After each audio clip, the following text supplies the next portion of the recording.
Madame Dejila Majorel, étudiante en Master 2 de recherche en droit privé fondamental à l'Université d'Abomey-Calavi, a brillamment défendu son protocole de recherche intitulé « Le travail d'intérêt général en droit positif béninois ». La compréhension de ce sujet nécessite quelques clarifications conceptuelles. L'alternative à l'emprisonnement est définie selon le lexique des termes juridiques comme, je cite, « toute peine susceptible d'être prononcée librement par le juge à la place de l'emprisonnement sans jamais pouvoir se cumuler avec lui ». Quant au travail d'intérêt général, il est défini par le vocabulaire de Gérard Connu comme une peine correctionnelle astreignant le condamné à travailler sans recevoir de rémunération pendant une durée déterminée au profit d'une personne morale de droit public ou d'une association habilitée qui peut être prononcée si le prévenu est présent et y consent, lorsque le délit qu'il a commis est puni d'emprisonnement. Au regard de ces clarifications, on peut retenir que le travail d'intérêt général consiste à faire travailler le condamné sans rémunération au profit de la société. Mais notre inquiétude réside dans le fait que, près de 18 mois après l'adoption du décret, il n'a été visiblement observé aucun acte tendant à faire croire un début de mise en œuvre de cette mesure alternative. C'est justement au regard de cette inquiétude que nous nous sommes posé la question de savoir quels sont les défis liés à la mise en œuvre effective du travail d'intérêt général en droit positif béninois. Sous la direction éclairée du professeur Mokhtar Adamou, doyen de la faculté de droit de l'Université de Parakou, Madame Majorel a exploré les enjeux et implications du travail d'intérêt général dans le contexte juridique béninois. Sa recherche vise à explorer les pratiques actuelles et à proposer des pistes d'amélioration pour renforcer l'intégration du travail d'intérêt général dans le système juridique du pays. Des approches de solutions inspirées des législations étrangères mais adaptées à notre système, à notre contexte sociologique pourraient constituer des leviers essentiels pour dynamiser la mise en œuvre de cette peine alternative et procéder à la rationalisation de son exécution. S'agissant de ces leviers essentiels, il s'agira de renforcer des bases juridiques à travers la création d'une agence nationale du travail d'intérêt général et d'information des acteurs impliqués, de renforcer le cadre structurel de l'exécution de la mesure par l'érection des infrastructures adaptées et l'élargissement du secteur du service d'insertion, de rationaliser l'exécution de la peine à travers la mise en place d'un système de suivi humain à travers le tutorat et un système digitalisé.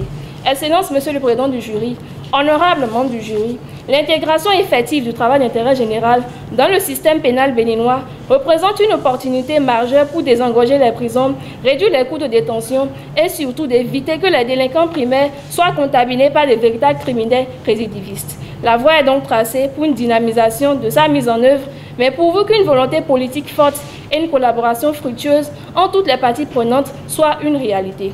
Cette soutenance, qui s'est tenue dans une atmosphère studieuse et respectueuse, a vu la participation d'un jury composé d'éminents professeurs et chercheurs dans le domaine du droit. Vous avez rédigé un document de 88 pages, dont le volume actif est sur 111 pages.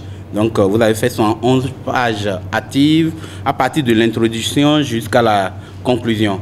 Sur les 111 pages, vous avez fait une introduction de 7 pages, les 10% sont respectés. La première partie, vous l'avez fait sur 30 pages et la seconde partie, vous l'avez fait aussi sur 30 pages avec une conclusion de 3 pages. Le travail est équilibré, donc c'est un travail équilibré et qui respecte aussi dans la forme les exigences en matière de rédaction de mémoire, de fin de formation de master.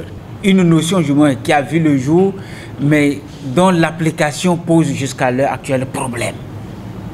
Est-ce qu'il faut aborder le sujet dans ce sens-là ou carrément il faut chercher à aborder le sujet en élucidant les contours et on s'est dit à un moment donné que en allant du côté des contours, c'est-à-dire dire les conditions, voilà les conditions d'application, voilà, ce serait tout comme si c'est une explication, ce serait tout comme si c'est, comment on appelle, comme si c'est une circulaire pour faire comprendre aux gens ce que c'est que le travail d'intérêt général. Alors que on se disait qu'il faut chercher à percer l'abcès, à voir pourquoi ce test n'est pas encore mis en œuvre. Pourquoi?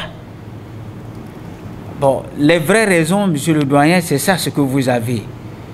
Parce que là, c'est les raisons pratiques. Mais nous n'avons que les raisons théoriques. Donc on a abordé le sujet simplement dans ce sens-là pour montrer que c'est difficile d'appliquer ce décret qui porte donc sur le travail d'intérêt général et qu'il faut voir comment redynamiser ça afin que cela puisse... Et c'est donc dans ce sens-là qu'on a abordé ce sujet. Écoutez, moi on vole ma moto. Et je vois le délinquant en train de faire... Pour moi, dans ma tête psychologiquement, il doit aller en prison. Et je le vois... Ah, monsieur Adamou, ça va bien.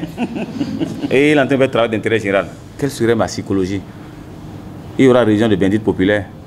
Parce que même la population n'est pas prête à accepter le travail d'intérêt général. Par exemple, nous, dans notre tête, on nous a formaté que quand on commet une infraction, c'est pour aller en prison. Mais on voit quelqu'un... Donc ça veut dire qu'il y aura aussi des entraves extra-systémiques. Entraves systémiques, c'est les magistrats.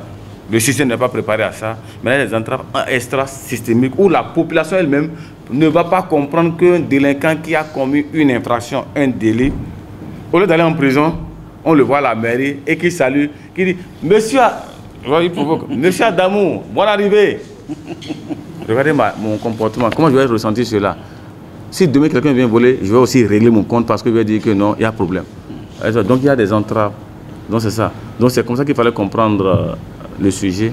Pour comprendre que en matière juridique, on doit quand même faire attention. On doit quand même faire attention. Mais tout ça là n'enlève rien à la qualité de votre travail. Vous avez osé. Et quand on a de l'audace, parfois ça marche, parfois ça ne marche pas. Vous êtes allé dans un domaine très inexploité et c'est souvent normal qu'il y ait des choses à quand même améliorer. Les résultats de cette recherche pourraient avoir un impact significatif sur la législation et les pratiques juridiques au Bénin en contribuant à une meilleure compréhension des mécanismes qui régissent le travail d'intérêt général. Je pense que le sujet d'actualité d'intérêt de notre parti, l'effort de recherche est appréciable, la soutenance est aussi acceptable. Le juge décide d'accepter votre mémoire en vous décernant la note de 15 sur 20.